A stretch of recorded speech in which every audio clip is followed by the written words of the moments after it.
You've been holding it in for so long, haven't you, that sharp? Gnawing ache in your chest, the one you pretend isn't there. You scroll through your life like it's a highlight reel, ignoring the cracks. But here's the truth, the only way to move forward is to face it, to stop pretending you're fine, to let it hurt. I know, pain is terrifying. It's raw, it's uncomfortable, it's messy. You want to put a lid on it, hide it behind work. Distractions, or I'm okay, but hiding never heals, hiding never frees you. What if I told you that allowing yourself to fully feel this heartbreak, this anger, this grief is not weakness, it is courage, radical soul, deep courage. Think about the last time someone or something broke you. How long have you carried it like a backpack of stones? Each memory, each wound, compacted into your being. And now you're here listening, and something inside you whispers, I can't anymore. And that whisper, that is your brave self asking for permission to heal. Healing starts when we stop running. It starts when we let the hurt in, sit with it, acknowledge it without judgment. Pain has a voice. And if you're willing to hear it, you begin the first steps to release, to reclaim your heart, and finally, to move on. Let's be clear. Pain is not a flaw. Feeling hurt doesn't make you weak, broken, or unworthy. Shame whispers lies. You shouldn't feel this. You should be over it. You're too sensitive. And every time you listen, you silence your soul. But here's the truth, feeling deeply, even painfully, is what makes you human. You've been taught to swallow it, to mask it with smiles, to keep going as if nothing happened. But here's the secret. When you hide your hurt, it grows in the shadows, it festers, it mutates, it steals joy you didn't even realize you were entitled to.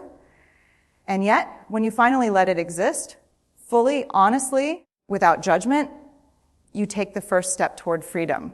You might feel anger, you might feel sadness, you might even feel guilt for being hurt at all. Let it be. Don't run. Don't rationalize it away. Don't minimize it to make others comfortable. This is yours and yours alone. And the more you embrace it, the less power it has to control your life. Healing does not mean erasing the hurt. It means holding it in one hand and your life in the other. It means saying, you hurt me, but I will not let you define me. The hurt becomes a teacher, a signal, a gateway to clarity. Because here's what most people never realize.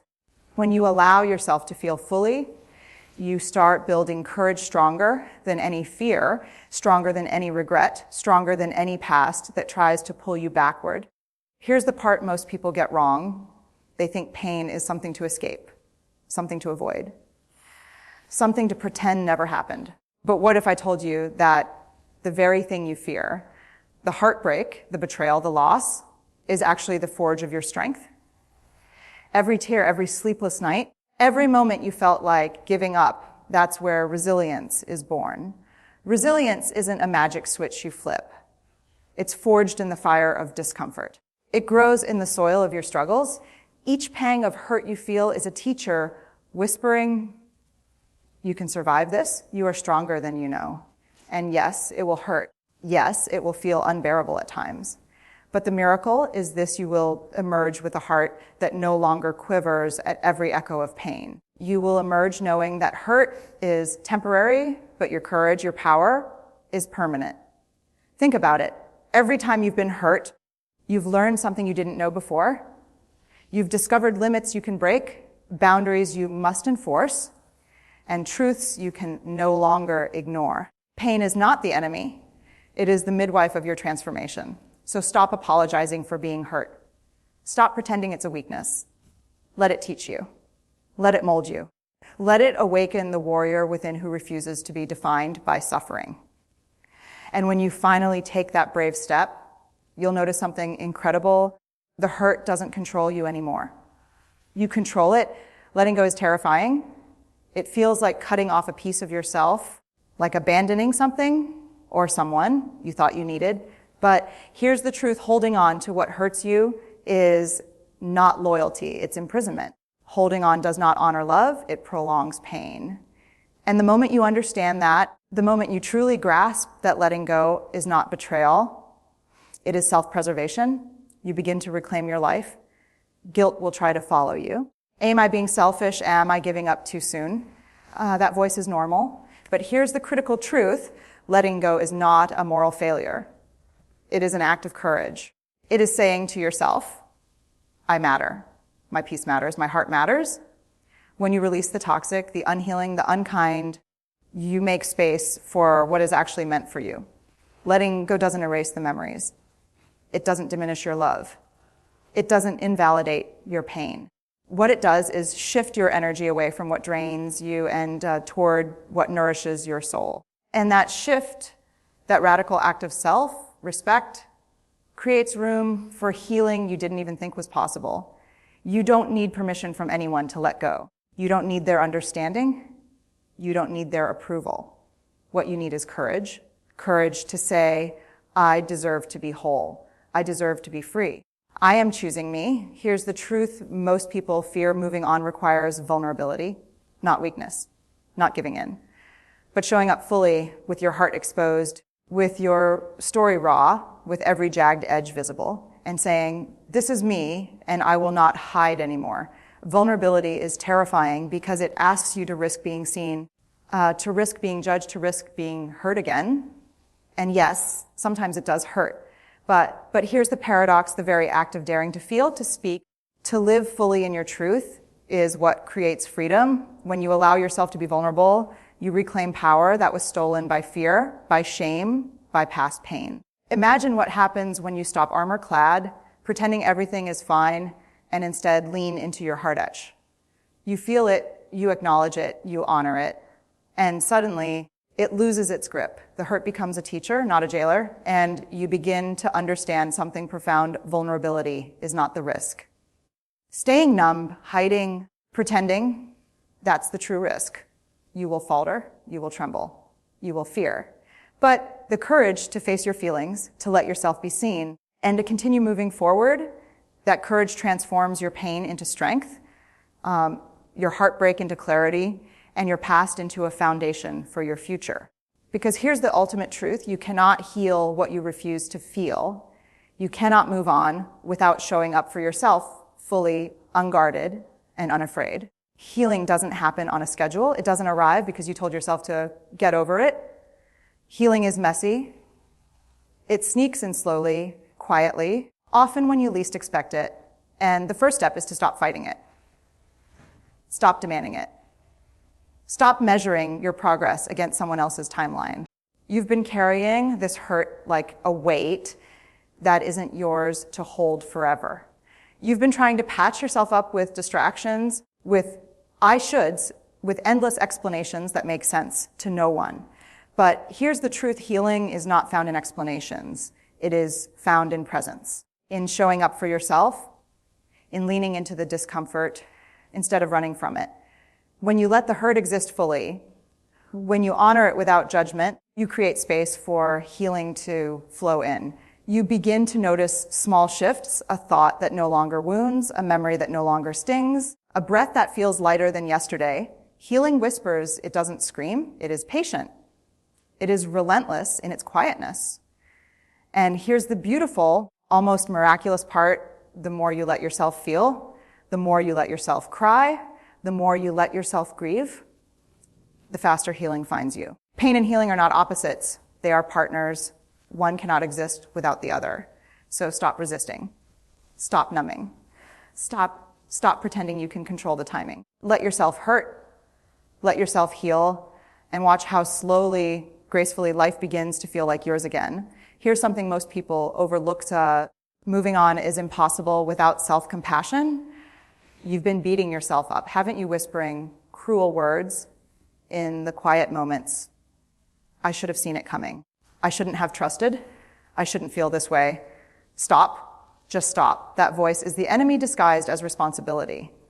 The truth is, you are human. You are learning. You are surviving.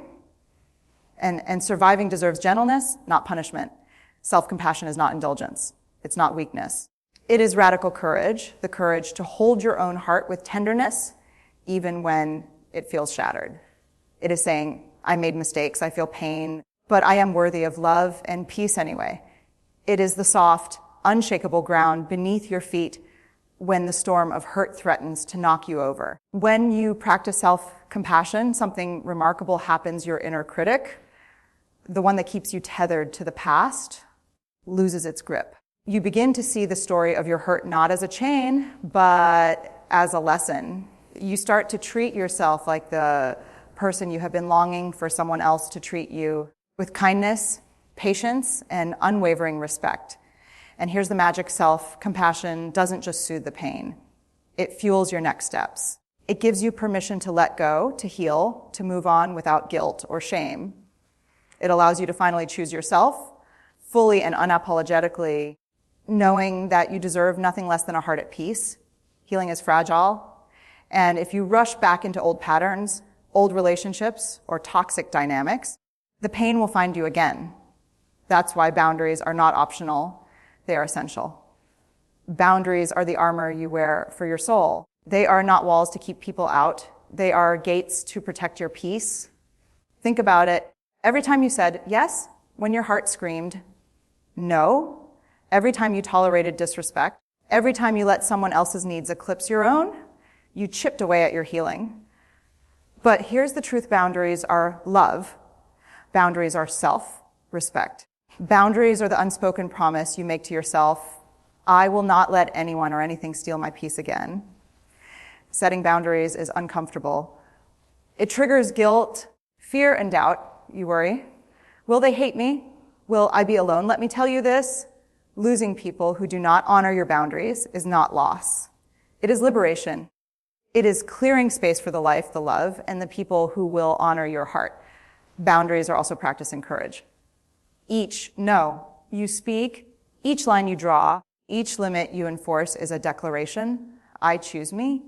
I choose my healing. I choose peace over pain. And the more consistently you do it, the more freedom you feel, the more empowered you become, the more the hurt that once consumed you loses its power. Imagine a life where the past doesn't dictate your every move, where the hurt you carried like a heavy coat is finally folded away, not forgotten, but no longer weighing you down. That life isn't a fantasy. It is possible, but it requires daring to step forward, even when the path is uncertain, even when the shadows of old pain whisper. Be careful. Don't trust. Don't try. Letting go of what hurt you doesn't erase it. It transforms it. Your heartbreak becomes wisdom. Your disappointment becomes discernment. Your grief becomes a compass guiding you toward what truly matters. And as you begin to walk that path, you notice something extraordinary. Your future is no longer tethered to fear, regret, or resentment. It is tethered to possibility, to courage, to joy that you once thought impossible. This is the moment you realize that moving on is not about forgetting. It's about choosing. Choosing to invest your energy in life, in love, in experiences that lift you instead of breaking you. Choosing to surround yourself with people and practices that nurture your heart, not deplete it. Choosing yourself every single day without apology. And here's the beautiful truth: the more you embrace this future, the lighter you feel, the more free you feel, the more alive you feel. The hurt that once seemed endless now becomes the doorway to a life richer, braver, and more wholehearted than you ever imagined possible. Here's the truth I want you to carry with you: life will hurt. It will wound you, betray you, leave scars that seem permanent. And you have two choices: run from it or face it. Feel it, sit with it. Let it speak its truth to you, let it hurt. Because the only way to truly heal is to give your heart permission to feel fully, unashamedly, and without apology. Then, and only then, let it heal. Let the tears cleanse you. Let the lesson sink in. Let the courage rise like fire in your chest. Healing is not instant. It is not linear. It will test you. But with each brave breath, each compassionate thought, each boundary you enforce, you rebuild yourself stronger, wiser, and freer than ever before. And finally, let go of what no longer serves you. Let go of resentment, of guilt, of shame, of the people, situations, and memories that weigh you down. Let go not because it is easy, but because it is necessary. Because letting go is not weakness. It is an act of love, the most radical love you can give to yourself. So stand up, look in the mirror, feel your heart tender and resilient, and say, I have hurt I have healed, and I am free. This is the moment you stop giving your power away, the moment you finally move on, the moment you choose yourself fully, fearlessly, and without apology.